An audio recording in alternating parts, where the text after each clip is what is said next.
حضرت اسرافیل علیہ السلام کا ذکر جب بھی کیا جاتا ہے تو ذہن فوراً ایک عظیم اور پرہیبت فرشتے کی طرف جاتا ہے جس کے ہاتھ میں قیامت کی گھڑی کی کنجی ہے۔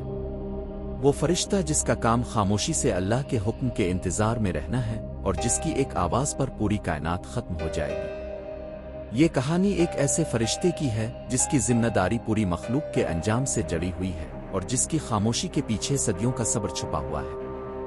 حضرت اسرافیل علیہ السلام کا شمار ان 4 بڑے فرشتوں میں ہوتا ہے جنہیں اللہ تعالیٰ نے اہم ترین ذمہ داریاں سونپی ہیں۔ ان کا کام سور پھونکنا ہے، یعنی ایک خاص وقت پر اللہ کے حکم سے ایسا آواز پیدا کرنا جس سے ساری کائنات کی حالت بدل جائے گی۔ ان کا مقام ایسا بلند ہے کہ نہ وہ بولتے ہیں، نہ ہنستے ہیں، نہ کسی اور کام میں مصروف ہوتے ہیں، بس اپنے رب کے حکم کے منتظر رہتے ہیں۔ کہا جاتا ہے کہ جب اللہ تعالیٰ نے فرشتوں کو پیدا کیا تو حضرت اسرافیل علیہ السلام کو ایک خاص کام دیا گیا۔ ان کے ہاتھ میں ایک عظیم سور نرسنگا دیا گیا جو انتہائی عظیم، پیچیدہ اور طاقتور ہے۔ وہ اس سور کو منہ سے لگائے کھڑے ہیں اور صرف اللہ کے حکم کا انتظار کر رہے ہیں۔ سور پھونکنے کا عمل 2 بار ہوگا۔ پہلی بار جب وہ سور پھونکیں گے تو پوری کائنات میں زلزلہ آ جائے گا، پہاڑ ریزہ ریزہ ہو جائیں گے، سمندر ابال کھائیں گے، آسمان پھٹ جائے گا، زمین پھٹ جائے گی اور ہر جاندار مخلوق مر جائے گی، یہاں تک کہ بڑے بڑے فرشتے، جن، انسان، جانور سب فنا ہو جائیں گے۔ صرف وہ باقی بچے گا جو اللہ چاہے۔ اس کے بعد کچھ وقت کے لیے مکمل خاموشی ہوگی، نہ کوئی آواز ہوگی، نہ کوئی حرکت۔ پھر اللہ تعالیٰ حضرت اسرافیل کو دوبارہ زندہ کرے گا اور دوبارہ سور پھونکنے کا حکم دے گا۔ اس دوسری بار کی سور کی آواز سے سب مردے دوبارہ زندہ ہو جائیں گے۔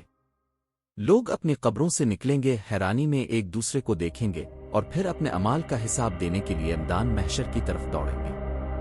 حضرت اسرافیل علیہ السلام کی تخلیق ایسی ہے کہ وہ ہر لمحہ اللہ کی طرف متوجہ رہتے ہیں۔ ان کے چہرے پر ایک خاص نور اور جلال ہے۔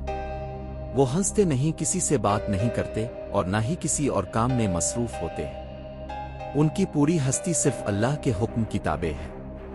روایات میں آتا ہے کہ ان کے بازو اتنے عظیم ہیں کہ پورے آسمانوں کو ڈھانپ سکتے ہیں۔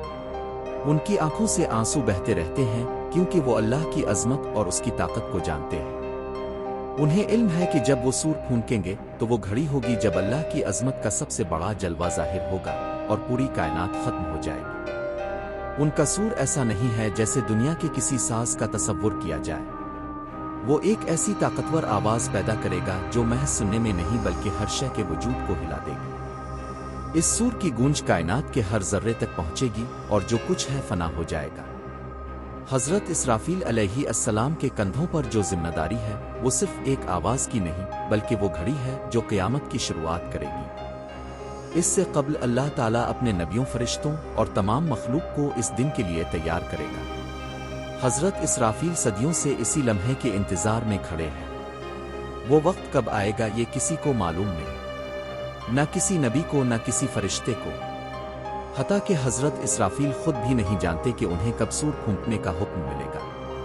وہ ہر لمحہ تیار رہتے ہیں۔